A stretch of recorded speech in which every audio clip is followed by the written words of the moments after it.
Well, I think that the biggest sign of many is that the brand of L&D is poor. And what do I mean by brand? It's kind of what people say about L&D when you're not in the room.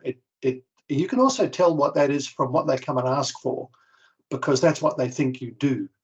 And if you can do a lot more than what they're asking for, then clearly there's something wrong with the brand. And then, of course, you've got to ask the question, well, why is the brand poor? And typically that's going to be because L&D is seen as not working. That's their perception. That is, training and other L&D initiatives have little visible effect as far as people are concerned. And that stems from no learning transfer, no learning impact, no results, no change in performance after there has been some kind of L&D initiative.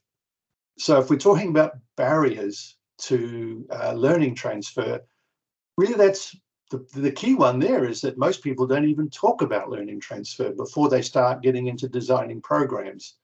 So they design for content and curriculum delivery without really thinking at that point about how that needs to be operationalized out in the business. So what we've got to do is focus on designing for learning transfer.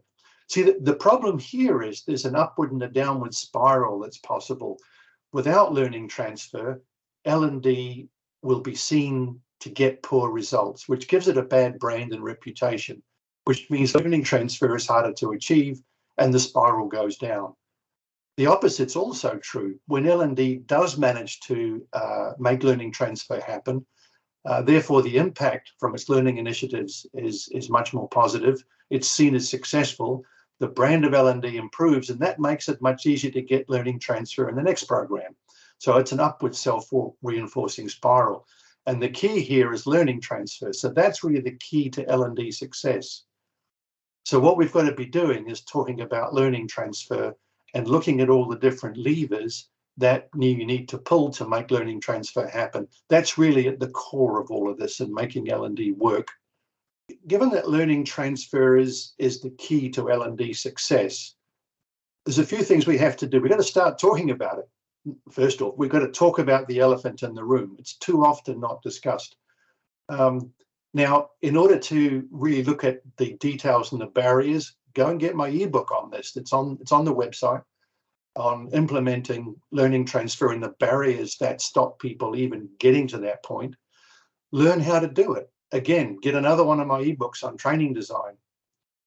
And of course, you've got to start with the end in mind. So that is, what do you want people to do? Not what you want them to learn, but what do you want them to do? At the end of the program, what do you want people doing differently? And so that means you've got to start talking about what I call a behavioral needs analysis, or a BNA. You've got to start working with the end in mind and then start looking at things from a performance-centric point of view. And by that, I mean you need to focus on both the learner and their environment, because both of these are factors in performance.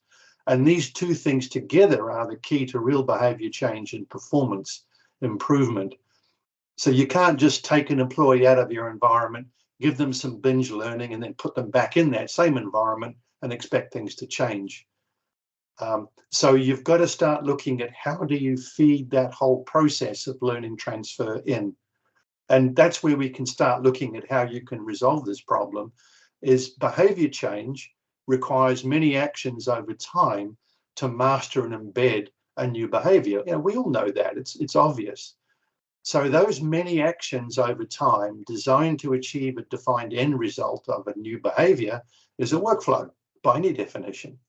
So what we need is a workflow for behavioral change. Now, I call this a learning workflow because it's a little bit easier than behavioral change workflow. So using a learning workflow will help to ensure an effective approach to L&D and ultimately learning transfer into the workplace. Learning transfer is key. It's central to all of this. So a learning workflow starts with a behavioral needs analysis, which I mentioned earlier, understanding where you are now, where you want to be, and what's required to get you there. And then you can start creating a learning workflow for your learners that will take them through the step-by-step, turn-by-turn instructions, if you want to use that metaphor, that will provide them with a clear structure to get to where they need to go behaviorally in terms of change that you've identified from your earlier behavioral needs analysis. Okay, so your key here is learning transfer.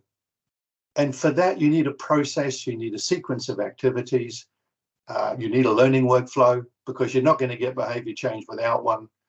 And if you're going to scale that and have any visibility and oversight over that process, particularly with larger numbers of learners, then you need some kind of learning workflow platform.